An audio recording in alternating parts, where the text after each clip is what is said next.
The bunny girl is one of the most prevalent icon in today's world of anime and otaku culture, but in reality its origins have nothing to do with anime at all.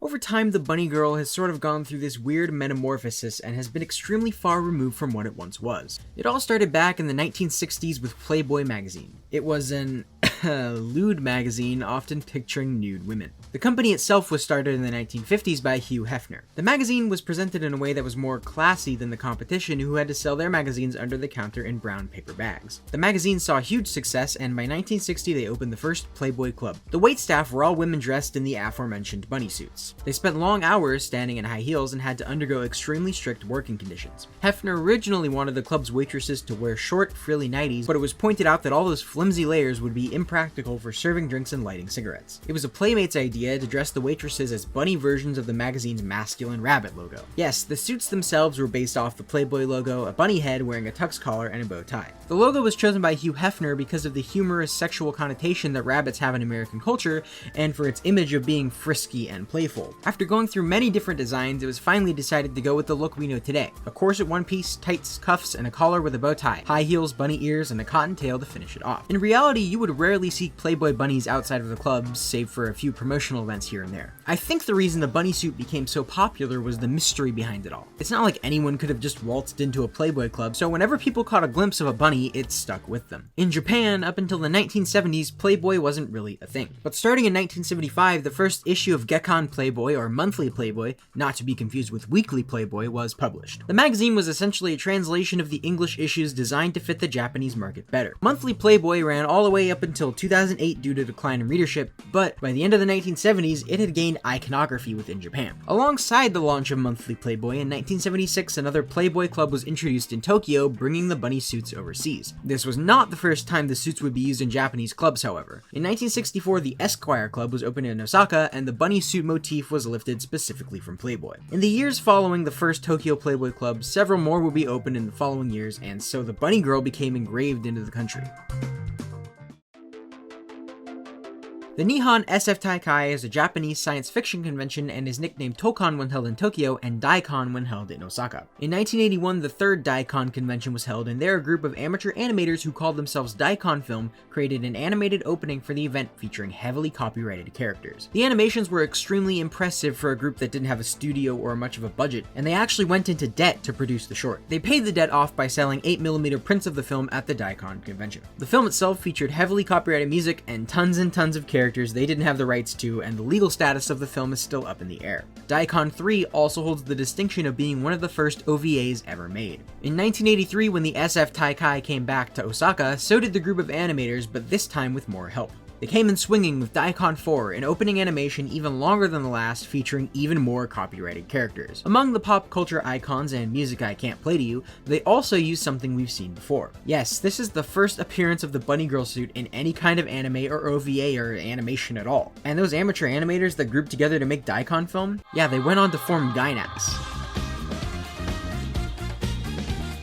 Yes, that Gainax. Even today, Gainax works to restore the Daicon films that started this trend that we're still seeing today. I really love the Daicon openings. Just imagining being part of that convention all those years ago and then seeing this. How hype it must have been. For a long time, otaku or nerds or whatever you want to call them were looked down upon. Not just in Japan. But to be able to gather in solidarity and be proud of the things you love, I find that truly special. We got a little off track there, but yeah. Bunny Girl suit in Daicon 4. This one appearance of the suit would go on to influence countless anime to come. Dragon Ball, Detective Conan, Gurren Lagann, Haruhi, Fooly Cooly, Space Cobra, Code Geass, That Time I Got Reincarnated as a Slime, and many more. Hell, the bunny suit even appears in fucking Hensky. Unfortunate that I have to mention that shit show again. The Bunny Girl suit has also evolved into just straight up literal bunny girls. Like girls that are also bunnies. Not that this was the start of anthropomorphized characters, but literal bunny girls can still be traced back to the suit.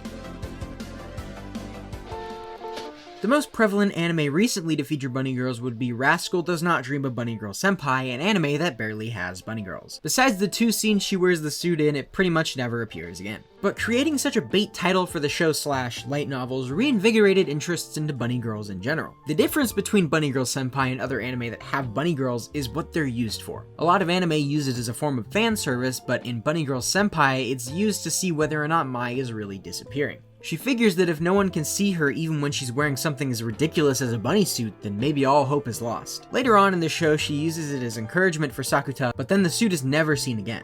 The show takes itself seriously just enough where it pulls you in with a ridiculous name, but you stay for the thought-provoking story and great characters. I've given my thoughts on Bunny Girl Senpai in more detail in another video, but honestly, it's been interesting to see what the show has done for the bunny girl community? Nowadays, if you go to an anime convention, you'll see a plethora of bunny-fied anime girls. In the case of Dragon Ball, well, that was certainly a form of fan service. Bunny Bulma is still used in Dragon Ball iconography today, but yeah, the episode that it spawned from was, well... See? I was right after all, Oolong. Airing in 1986, Boss Rabbit's Magic Touch was the 9th episode of Dragon Ball. So, through some mishap or another, Bulma loses her clothing and the only set of clothes left happens to be a bunny suit. She's embarrassed to have to wear it, but she doesn't really have any other option. When they go into town, the citizens are afraid of her because they think she's part of the Rabbit Mob, a group of criminals who wear bunny ears and answer to a talking rabbit who can turn people into carrots when he touches them. Anyways, once she takes it off, it never appears in the show again, but Bunny Bulma continues to appear in Dragon Ball games like Dokkan Battle and Dragon Ball Legends. Outside of anime, we've even got bunny girl VTubers. Today in Japan, the bunny suit is used more like a default uniform in restaurants and bars, and it's hard to imagine Japanese clubs, or even anime for that matter, without the titular costume. Beyond just thinking it's an interesting looking costume, I don't think the bunny suit has had too profound an impact on anime in general. I think if Daicon film dressed up the girl in something else, then maybe it wouldn't be as iconic, but the effect their films had on the anime industry would have largely been the same. I'm grateful though for its introduction into the medium. If it weren't for the weird and sort of goofy name, I probably would have never seen Rascal Does Not Dream of Bunny Girl Senpai. Beyond just appearing in anime, the bunny suit has had sort of a second life in fashion. Playboy themselves noticed the trend and now sell Tokyo Playboy Club merch. I don't think the bunny suit is going away, probably ever. It's right on the edge of provocative while also not being too sexually suggestive. People cling on to things like that, and even in anime, I think we'll be seeing it everywhere from now on.